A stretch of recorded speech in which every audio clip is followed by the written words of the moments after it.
Welcome to Tabo Eminent Channel. The Enigma machine is often remembered as a symbol of secret communication and code-breaking during World War II, but its true history is deeper and more nuanced than commonly portrayed. Here's a look at the hidden history of the Enigma machine. Thanks for watching. Request you to subscribe the channel.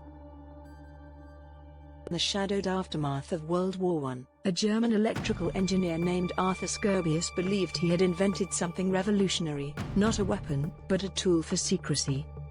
In 1918, as Europe struggled to rebuild, Skerbius introduced the Enigma machine, an electromechanical device that used a complex series of rotating wheels, or rotors, to scramble messages into unreadable text.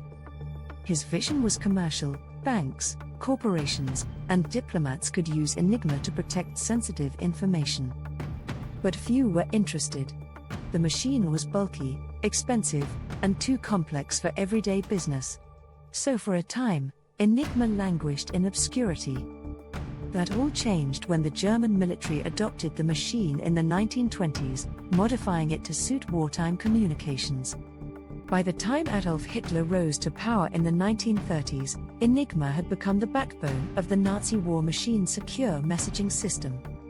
Confident in its unbreakable nature, boasting over 150 quintillion possible settings, the Germans used it to transmit orders, battlefield updates, and strategies. They believed their secrets were safe. They were wrong. Unknown to them, a quiet revolution had already begun in Poland. In 1932, a young mathematician named Marian Rojewski, working for the Polish Cipher Bureau, made a stunning breakthrough. Using mathematical theory and intelligence smuggled from French spies, who had bribed a German informant, Rojewski and his colleagues Jerzy Rzycki and Henryk Zygorski reverse-engineered the internal wiring of the Enigma machine. They even built a primitive version of a mechanical codebreaker called the Bomba Kryptologiczna. By 1938, however, the Germans had increased the machine's complexity, and the Polish team could no longer keep up. Sensing the growing threat of war, the Polish cryptologists shared their findings with British and French intelligence in July 1939, just weeks before Germany invaded Poland. This act of international cooperation would later prove critical to the outcome of the war. What followed became one of the greatest intelligence coups in history. The information gathered, code-named Ultra, was so valuable that Winston Churchill referred to the Bletchley team as the geese that laid the golden eggs and never cackled. Ultra revealed German troop movements, U-boat positions, and even Hitler's tactical decisions. Historians now estimate that breaking Enigma shortened World War II by at least 2 years and saved millions of lives. In the quiet corridors of post-World War I Germany, amid political turmoil and economic ruin, Arthur Skerbius, a visionary engineer, pursued an unusual idea.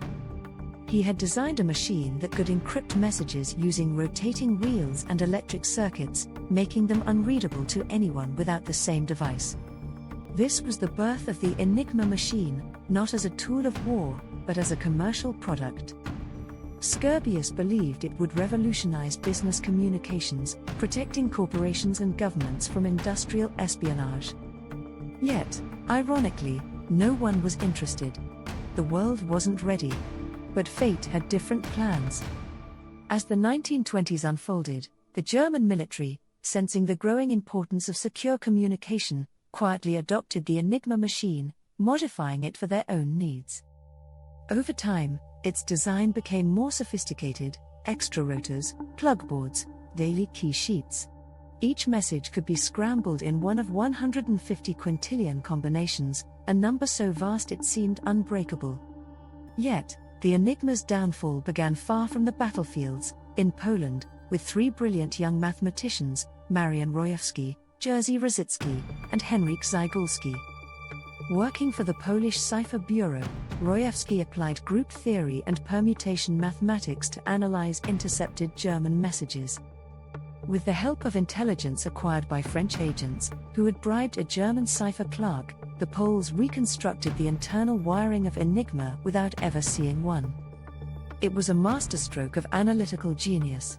By the mid-1930s, Poland was breaking Enigma regularly. But as the Germans improved the machine, adding new rotors and scrambling routines, the task became harder. Realizing they could no longer keep up, the Poles made a selfless and fateful decision. In July 1939, on the eve of war, they met with British and French intelligence in a forest outside Warsaw and handed over everything: wiring diagrams, decoding techniques, even replicas of the Enigma itself.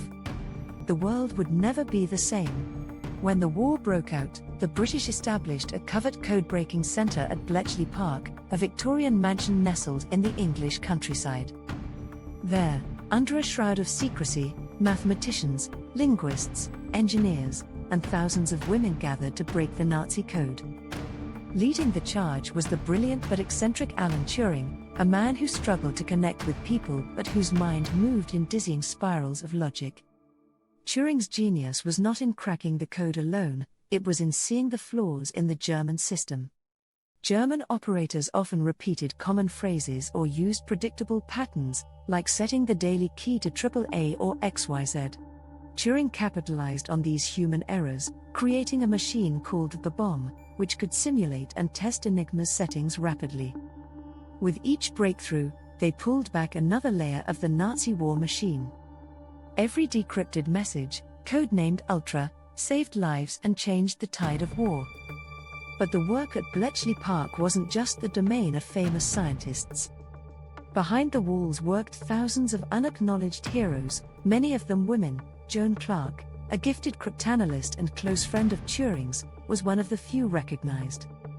Others, like Mavis Beatty, cracked crucial messages during the Italian campaign.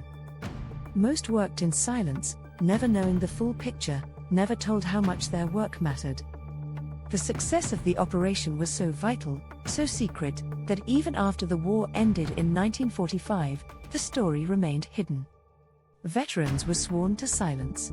Families were told their loved ones were just clerks or doing office work. Only in the 1970s and 80s did the veil begin to lift. By then, many of the original codebreakers had died, never receiving recognition for the world they helped save. Today, Enigma machines sit in glass cases in museums, their keys worn smooth by history. But they are more than relics. They represent a hidden war fought not with guns, but with logic and patience.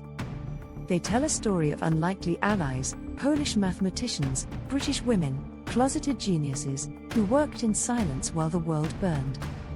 And they remind us that sometimes, the most decisive victories are those the world never sees.